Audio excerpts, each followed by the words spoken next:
오늘 저에게 주신 하나님의 말씀을 같이 찾겠습니다. 신약성경이고요. 에베소서 3장입니다. 에베소서 3장 8절에서 13절까지 말씀을 우리 다 같이 한 목소리로 읽도록 하겠습니다. 에베소서 3장 8절에서 13절 우리 다 같이 한 목소리로 읽겠습니다. 시작.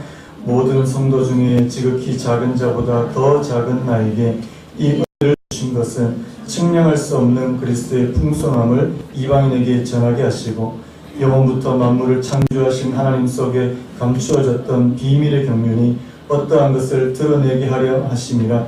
이는 이제 교회로 말미암아 하늘에 있는 통치자들과 권세들에게 하나님의 각종 지혜를 알게 하려 하심이니 곧 영원부터 우리 주 그리스도 예수 안에서 예정하신 뜻대로 하신 것이라. 우리가 그 안에서 그를 믿음으로 말미암아 담대함과 확신을 가지고 하나님께 나아감을 얻느니라. 그러므로 너희에게 구하노니 너희를 위한 나의 여러 환난에 대하여 낙심하지 말라. 이는 너희의 영광이니라. 아멘. 오늘 말씀의 제목을 한번 따라해 보실까요? 교회 하나님의 지혜. 교회 하나님의 지혜. 오늘은 굉장히 특별한 날이죠. 예수님의 생일이자 우리 교회의 생일입니다. 요즘 제가 참 생각하면 할수록 하나님께서 하시는 일이 참 오묘하다고 그렇게 느낍니다. 이 교회 설립일이 하필이면 이 성탄절과 겹치게 된 것도 저는 우연이 아니라는 생각이 요즘에 계속 드는 거였죠.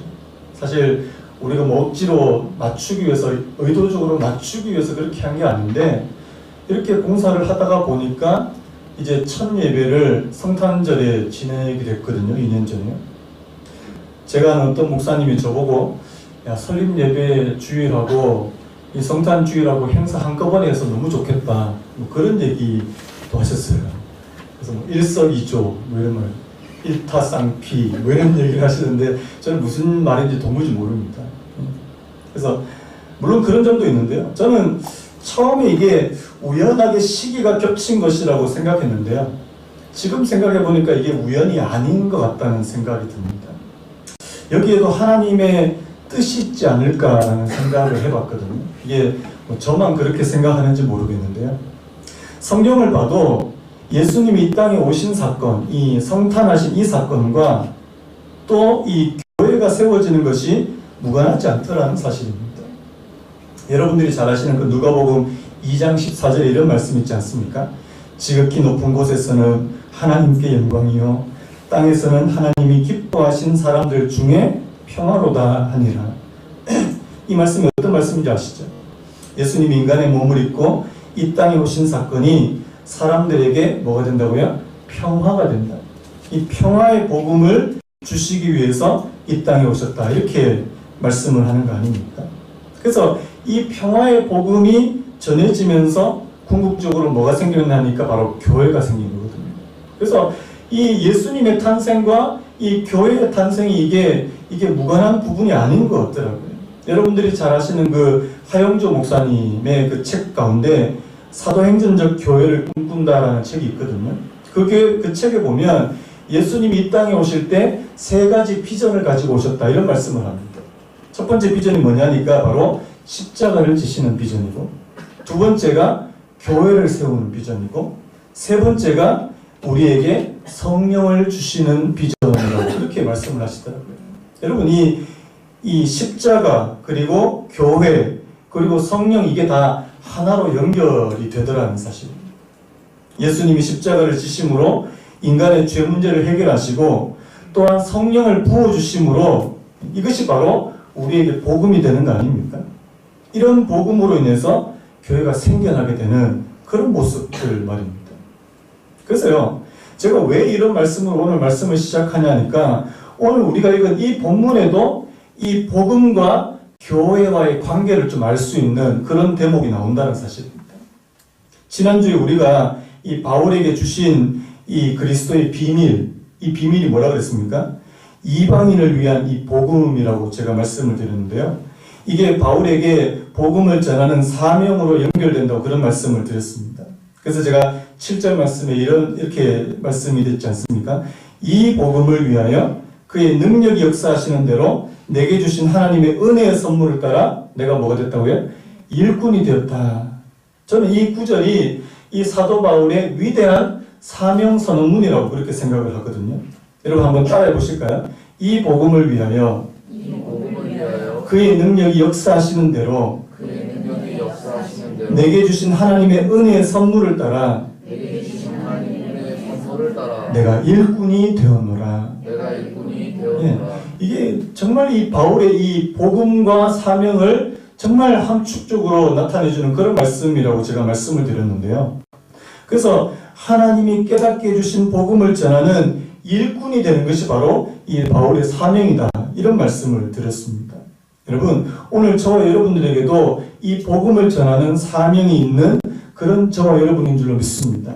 자, 그렇다면 오늘 본문에서도요, 그 오늘 7절 말씀에 이어서 이 바울의 사명을 두 가지로 더 이렇게 풀어서 말씀해 주는 말씀이 있는데요. 첫 번째 이렇게 말합니다. 8절 말씀인데요. 우리 8절 말씀을 같이 한번 읽어봤으면 좋겠습니다. 시작.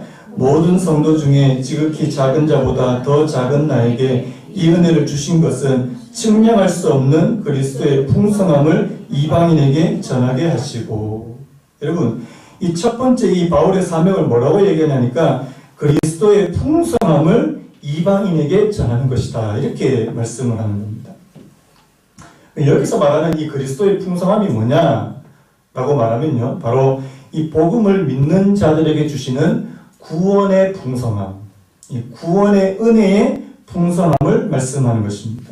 자, 그러면 이 구원의 풍성함이 뭐냐? 우리가 앞에서 1장, 2장에서 살펴본 내용들이 그 안에 다 포함되어 있다는 사실입니다. 어떤 게 있었죠? 십자가로 죄와 사망에서 우리가 해방을 누리는 것, 다시 살아나는 것, 그리고 하늘에서 그리스도와 함께 앉아서 영광을 누리는 것, 유대인들과 이방인들이 연합해서 하나의 새로운 인류가 되는 것, 그리스도의 평화를 누리는 것, 하나님의 영적인 성전이 되어서 하나님의 임재를 경험하는 것, 이 다 그리스도의 풍성함이라는 사실입니다. 여러분, 이 풍성한 은혜를 누구에게 전한다고요? 이방인에게 전하는 것이 바로 바울의 사명이었다는 사실입니다.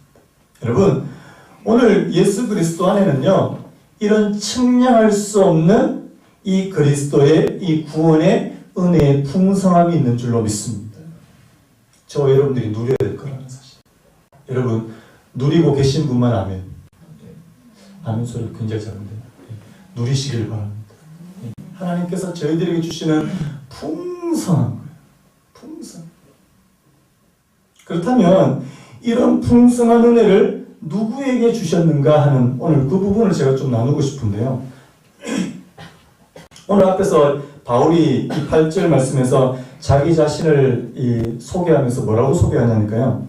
모든 성도 중에 지극히 작은 자보다 더 작은 나에게. 여러분, 지금 바울이 그냥 사도도 아니고 그냥 평신도로 이렇게 얘기하는 것도 아니고요. 지금 바울은 사도가 된 지 무려 한 30년이나 된 대사도라는 사실입니다. 그런데 자기 자신을 어떻게 표현하냐니까 모든 성도 중에 지극히 작은 자보다 더 작은 나에게. 사실 이게 문법적으로 안 맞는 표현이거든요. 여러분 그 앞에 보시면 모든 성도 중에 지극히 작은 자, 이게 최상급으로 되어 있습니다. 가장 작은 자라는 뜻이에요. 가장 작은 자인데 거기다가 또 비교급을 또 써가지고 그보다 더 작은 자. 이게 사실 문법적으로 맞지 않는 말인데 이렇게 문법적으로 맞지 않는 말을 하면서까지 자기 자신을 이렇게 낮추는 이유가 뭘까라는 부분입니다. 왜 이렇게 표현할까요? 바울은요, 자신이 하나님께로부터 이런 구원의 은혜, 풍성한 은혜를 받을 자격이 없다고 그렇게 생각하기 때문에 그렇습니다. 지난주도 말씀드렸잖아요. 디모데전서에서 바울이 자신을 가리켜서 뭐라고 얘기한다고요? 비방자요, 박해자요, 폭행자였다. 이렇게 말씀한다는 사실. 바울은 과거에요, 예수 그리스도를 회방하고 모욕하고 하나님의 교회를 핍박하고요. 그는 복음의 일꾼이 되기는커녕 심판을 받아야 마땅한 그런 존재였거든요. 그런데 하나님께서 그를 불러서 이방인에게 복음을 전하는 사도로 부르셨다는 사실. 이 사실이 이제 막 너무나도 감격스럽다는 사실. 여러분, 하나님의 풍성한 은혜를 누가 받아 누리느냐? 자기 자신이 자격 없다고 생각하는 사람이 누리게 되는 그런 은혜인 줄로 믿습니다. 여러분 그렇게 생각하세요? 나는 하나님의 은혜를 받을 자격이 없는 사람인데 하나님께서 내게 값없이 주시는 것이다. 오늘 그렇게 여기시는 저와 여러분 되시기를 예수님의 이름으로 축원합니다.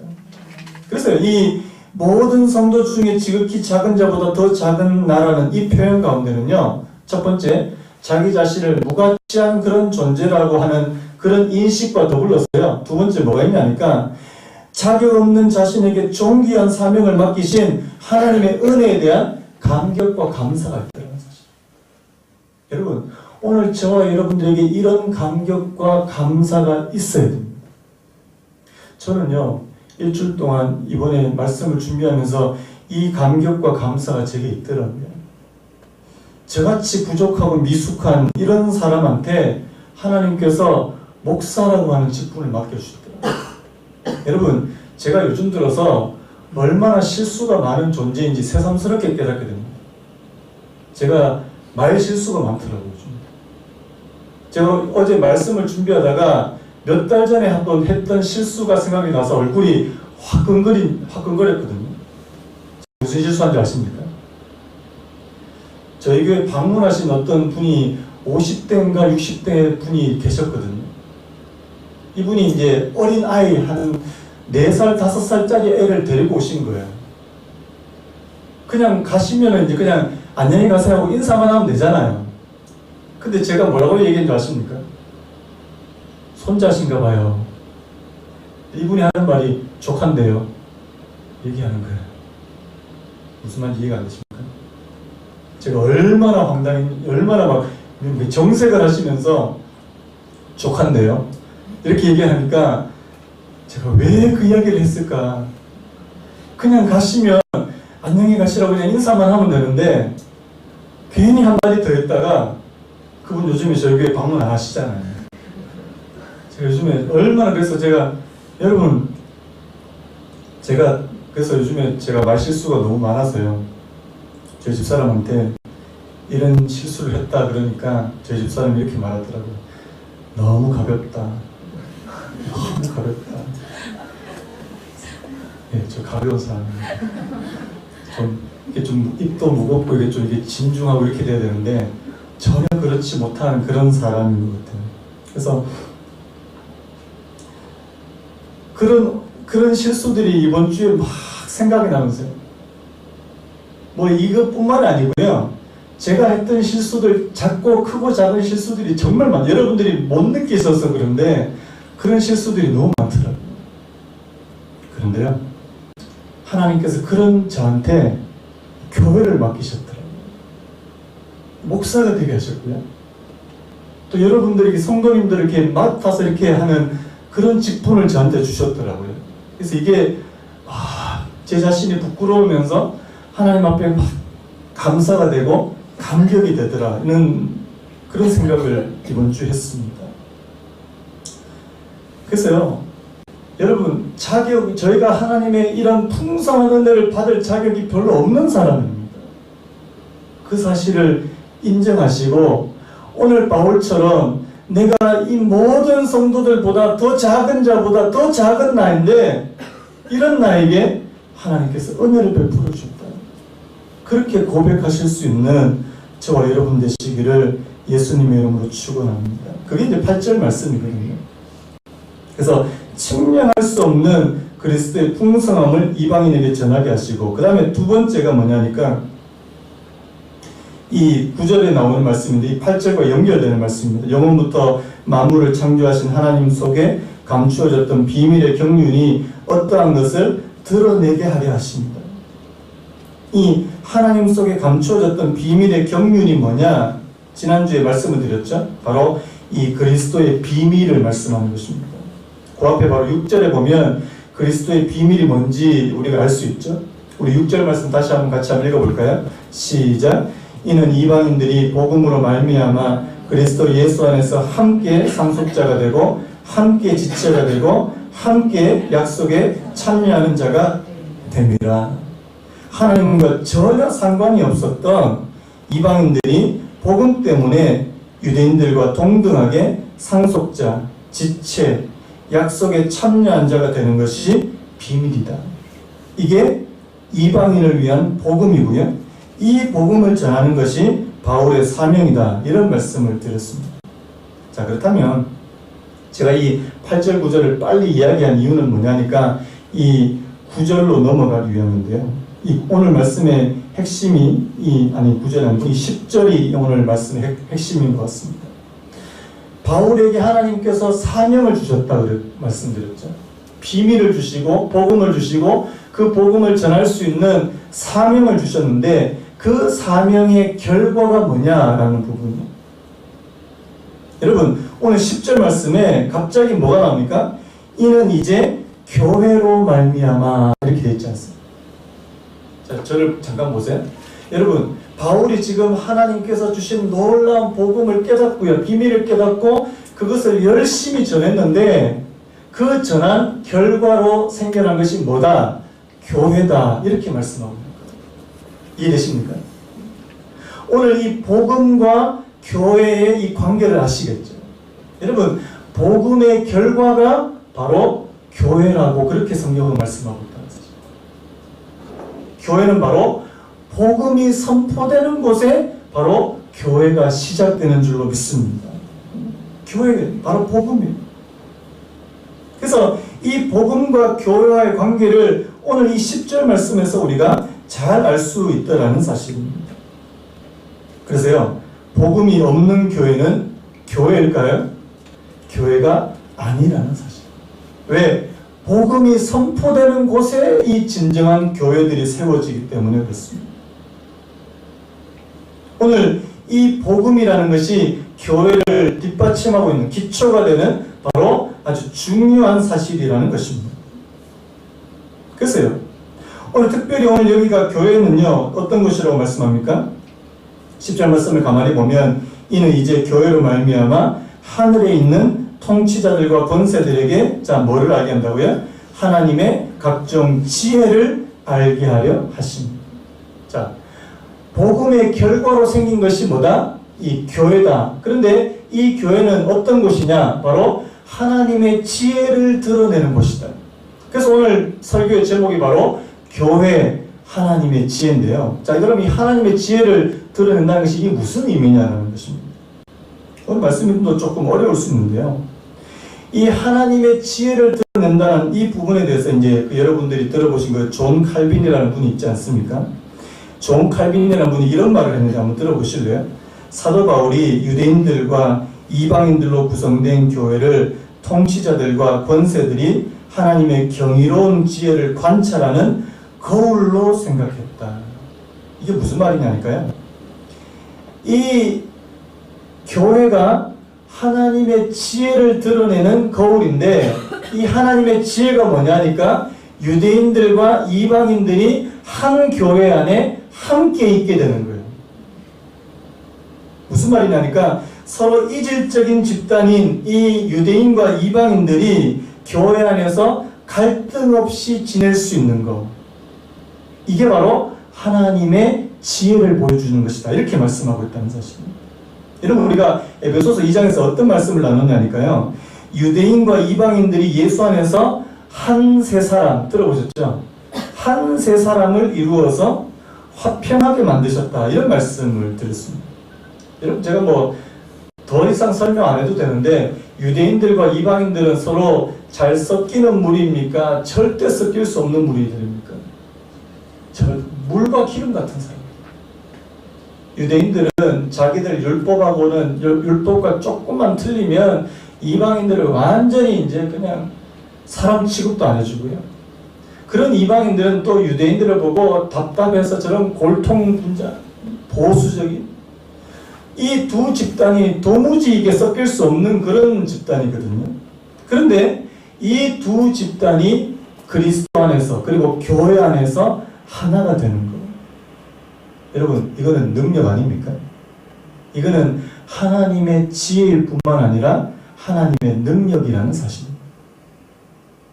전에 서로 으르렁거리고 상정도 하지 않는 사람들이 교회 안에서 화평하게 되는 거, 여러분, 이게 복음의 능력이 되는 줄로 믿으시는 애 있기를 바랍니다. 여러분, 화성에서 온 남자, 금성에서 온 여자 들어보셨죠? 이 남자와 여자가 한 집에 살아요. 화평할 수 있겠습니까? 화평이 안 되죠. 너무 다른데. 그래서 날마다 지금도 그렇게 싸우고 계시잖아요.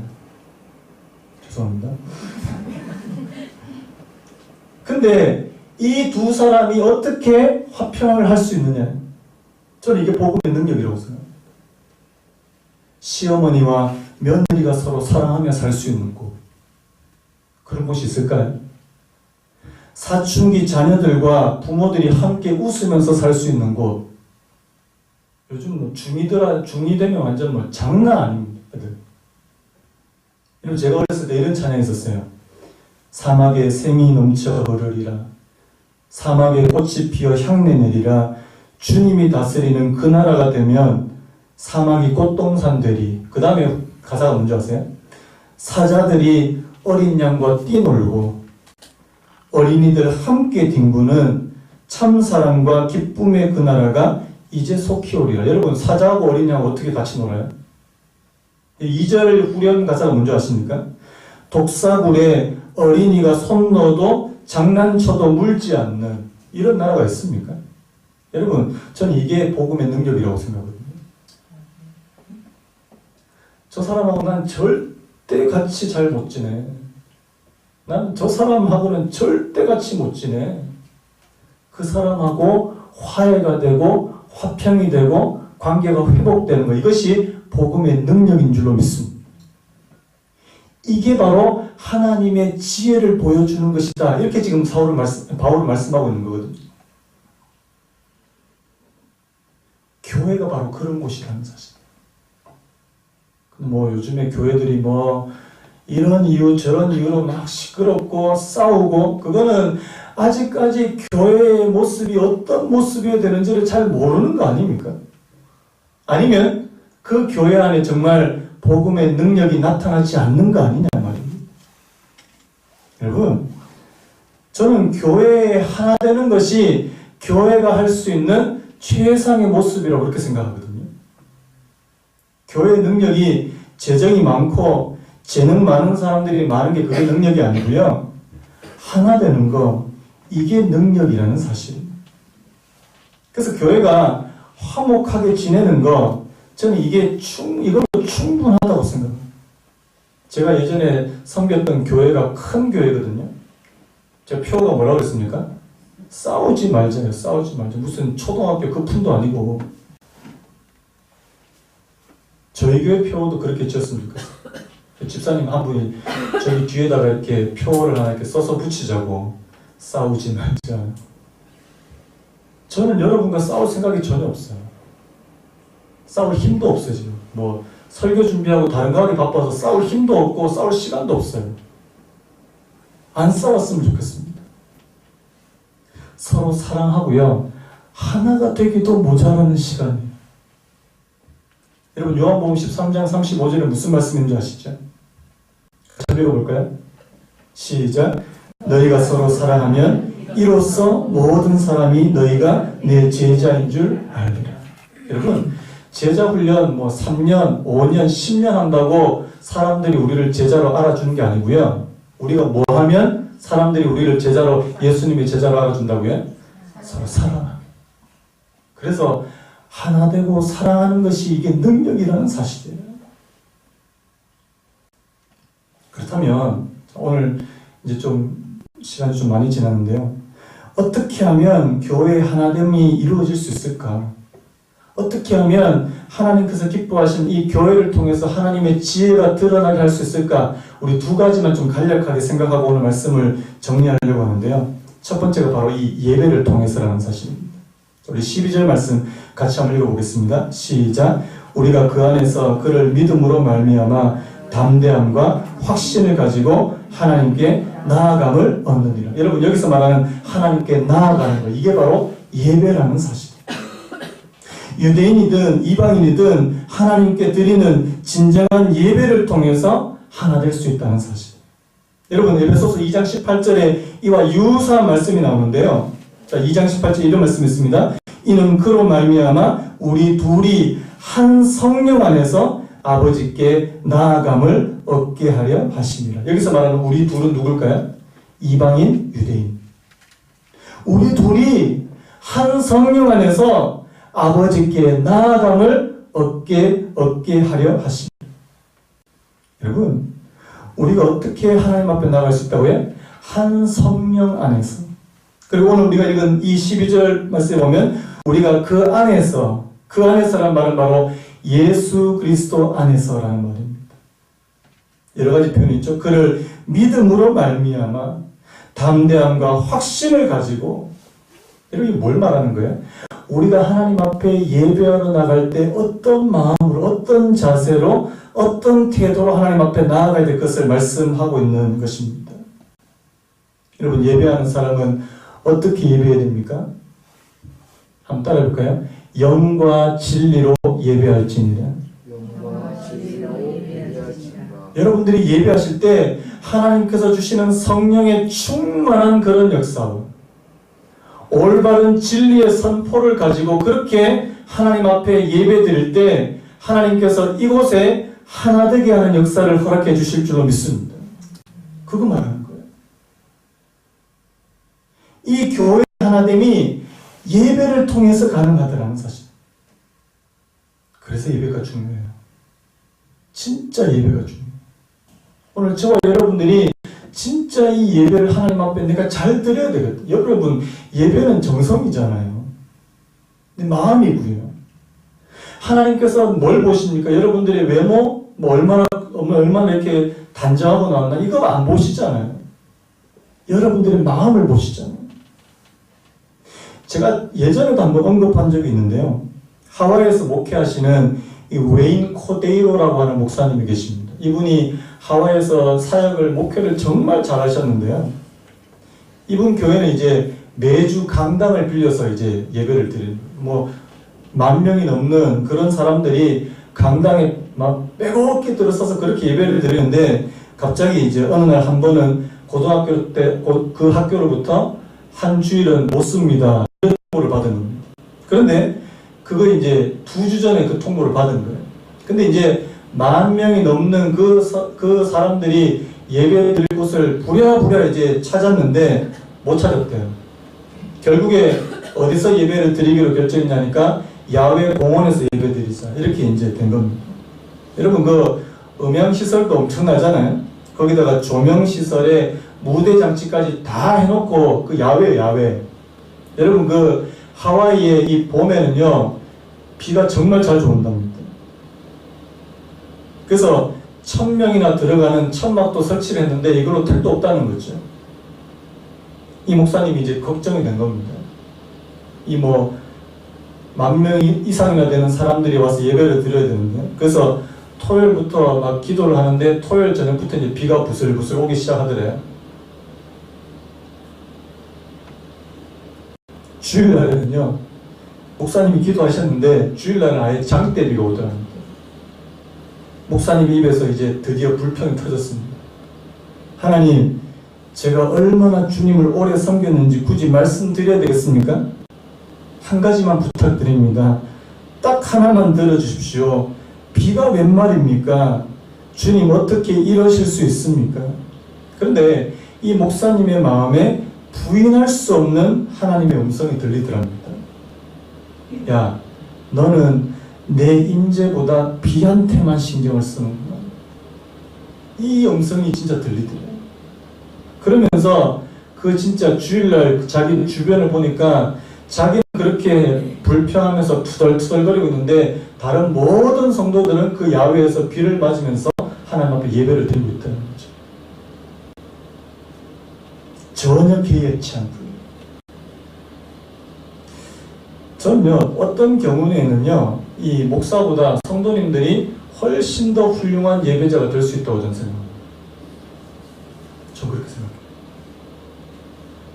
저도 그렇게 불평할 때 있거든요. 주일날 비나 눈이 오면 하나님 왜 이러세요? 이러면 성도들이 안 오잖아요. 근데 알고 보니까 날씨가 좋을 때 더 많이 오시더라고요. 날씨가 좋으면 놀러 가시더라고요. 여러분, 제가 무슨 얘기하고 싶으냐니까요. 저와 여러분들이 얼마나 예배를 사모하시느냐는 부분. 왜? 이 예배를 통해서 우리 인생에, 우리 삶에, 그리고 우리 교회 안에 이 하나 되는 능력이 얼마나 나타나는지 바로 이 예배를 통해서 결정되기 때문에 그렇다는 사실. 여러분들이 이 사실을 인식하지 못하면 정말 우리 삶 가운데 이런 복음의 능력이 잘 안 나타납니다. 여러분, 능력은 바로 예배에서부터 나타나는 건 줄로 믿습니다. 그래서요, 예배 회복하셔야 돼요.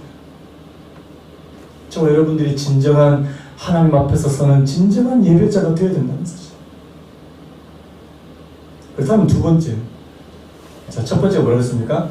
진정한 예배를 통해서 이 하나됨이 회복된다고 말씀드렸죠. 그 다음 두 번째는요, 교회가 하나됨을 이루기 위해서는요, 이 동일한 사명의식이 필요하다는 사실입니다. 자, 우리 13절 같이 한번 읽어볼까요? 시작. 그러므로 너희에게 구하노니 너희를 위한 나의 여러 환난에 대하여 낙심하지 말라. 이는 너희의 영광이니라. 자, 여러분, 오늘 이 말씀을 여러분 가만히 읽어보면 지금 어떤 전제를 깔고 얘기하는 겁니까? 너희를 위한 나의 여러 환난에 대하여 뭐 하지 말라요? 낙심하지 말래요. 이 말은 무슨 전제가 있어요? 그 중에 사람들 가운데 이 바울이 감옥에 갇힌 사실에 대해서 낙심하고 있는 사람들이 있더라는 것입니다. 자, 왜 낙심할까요? 사도 바울이 지금 로마 감옥에 갇혔는데 왜 낙심할까요? 이유는 딱 한 가지 아닙니까? 바울 저렇게 열심히 하나님의 복음을 위해서 일하고 애썼는데 고작 결과가 감옥행이야? 고작 결과가 이거야? 이것 때문에 지금 낙심하는 거 아닙니까? 우리도 그럴 때 있잖아요. 하나님 열심히 섬긴다고 그러고 신앙생활 열심히 하고 주일도 잘 지키고 헌금도 꼬박꼬박 하고 했는데 갑자기 여러분들 삶에 막 어려운 문제가 찾아오면요, 무슨 생각부터 듭니까? 하나님, 왜 이게 내가 하나님 열심히 믿었던 결과입니까? 그렇게 생각하잖아요. 그래서 하나님 나 실망했어. 하나님 침묵.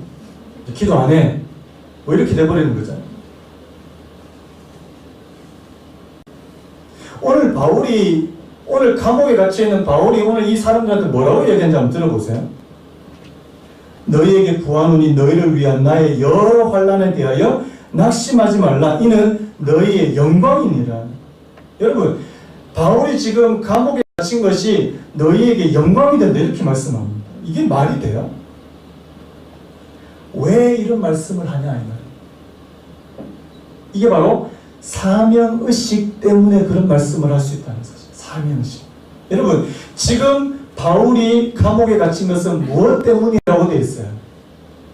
우리가 3장 앞에서도 이런 말씀이 있었지 않습니까? 3장 1절 잠깐만 펴보시겠어요? 3장 1절에 뭐라고 되어 있습니까? 이러므로 그리스도 예수의 일로 너희 이방인을 위하여 갇힌 자 된 나 바울이 말하거니와. 자, 누구의 일 때문에요? 그리스도 예수의 일 때문에 너희 이방인을 위하여. 자, 바울이 무슨 나쁜 짓 한 겁니까? 바울이 도둑질 했습니까? 그래서 감옥에 갇혔어요? 그러면 낙심해야 되고 그러면 부끄러워해야 돼요. 그런데 바울은 지금 하나도 부끄러워하지 않고요, 오히려 이것이 너희의 영광이 된다 이렇게 말씀합니다. 이 차이가 뭡니까? 오히려 감옥에 갇혀있는 바울은 낙심하지 않는데요, 감옥 밖에 있는 에베소 성도들 가운데 낙심하고 있는 이 차이점은 뭐냐 이거든요. 바로 사명의식이 있느냐 없느냐의 차이라는 사실. 여러분, 오늘 바울과 동일한 사명의식을 가진 사람은 낙심하지 않는 줄로 믿습니다. 여러분, 사명이 있는 사람은 어떤 가운데도 낙심하지 않게 된다는 사실을 믿으시는 애 있기를 바랍니다. 이게 얼마나 중요한지. 여러분들이 신앙생활 잘 하는 가운데 어려운 문제가 찾아올까요? 안 올까요? 내 인생에는 이제 어려운 문제, 불행 끝, 행복 시작. 그럴까요? 자, 우리 교회는요. 우리 교회는 앞으로 이제까지 2년 동안 별 문제 없었으니까 앞으로 문제 하나도 안 생길 거야. 저는 그렇게 보지 않았습니다. 저희 교회에도 어려운 문제가 찾아올 수 있습니다. 정말 바라기는 그런 문제가 하나도 안 생기기를 바라지만 그럼에도 불구하고 저희들 인생이나 우리 교회의 삶 가운데, 여정 가운데 그런 일은 생길 수 있다는 사실이에요. 그런데 거기서 낙심하고 무너지느냐, 낙심하지 않고 잘 견디고 극복하느냐의 그 차이점은 바로 사명의식에 달려있다는 사실. 오늘 저와 여러분들이 동일한 사명의식을 가지고 있다는 거예요. 제가 생각하는 이 교회에 대한 사명의식과 여러분들의 사명의식이 동일한 것이라면 하나님께서 여러분들을 낙심의 자리로 빠지지 않게 해주실 줄로 믿습니다. 이게 얼마나 중요한지 몰라요. 제가 2주년 앞두고요. 2016년도 12월 25일 첫 예배 때 했던 설교를 다시 끄집어내서 읽어봤거든요. 참 감회가 새로웠습니다. 제가 조금만 읽어드리고 오늘 말씀을 마무리하려고 하는데요. 오늘은 참으로 특별한 날입니다. 새 예배당에서 드리는 첫 예배인데 그날이 성탄절입니다. 제 오늘 소도하고 똑같습니다. 신촌으로 이사한 날이 8월 말입니다. 김포로 와서 사택에서 예배를 드린 게 9월부터니까 거의 4개월 동안 집에서 예배를 드렸습니다. 사실 사택에서 예배를 드리니까 새벽 기도도 못했습니다. 저희도 그렇고 몇몇 분들이 각기 다른 교회에서 새벽 기도를 하는 것으로 알고 있습니다. 죄송한 마음이 들었습니다. 일주일에 한 번이지만 사택 거실에 앉아서 1시간 30분 동안, 그 당시에 진짜 1시간 30분 예배 드렸어요. 참 불편했을 것입니다. 저희 아이들은 예배가 끝나면 힘들다고 그 자리에서 들어 눕습니다. 다른 분들도 무릎도 아프고 엉덩이도 아팠을 것입니다. 그럼에도 지금까지 묵묵히 예배에 함께 해주신 분들께 참 감사를 드립니다. 그래서 저는 하루라도 빨리 예배당을 완성해서 예배를 드리고 싶었습니다. 그리고 새벽 기도도 드리고 싶었습니다. 제가 장기동에 있는 어느 교회에 새벽 기도를 한동안 계속 나갔는데 새벽에 소리를 좀 크게 해서 기도를 하니까 어떤 분이 저보고 아저씨 시끄럽다 이렇게 얘기했습니다. 물론 남의 교회에서 새벽에 소리를 고래고래 지르는 게 이게 예의가 아니잖아요. 근데 되게 서운했습니다. 서러웠습니다. 그래서 빨리 예배당을 완성해서 마음껏 소리 높여 찬양하고 기도하고 싶었습니다. 뭐 이렇게 이 설교문을 적었더라고요. 여러분 어떤 마음인지 여러분도 짐작하실 거라고 생각합니다. 여러분 여기서 드렸던 그 예배 한 번 한 번이 그렇게 소중하고 감격스러웠습니다. 오늘 그 감격과 감사가 여러분들에게도 동일하게 작동하시는 은혜가 있기를 예수님의 이름으로 축원합니다. 저는 아까 이 찬양을 부르면 자꾸 눈물이 나서요. 찬양 부르기가 참 힘든데요. 진정한 예배가 숨쉬는 교회. 이 찬양 다시 한번 부르고 우리 함께 잠깐 기도했으면 좋겠습니다.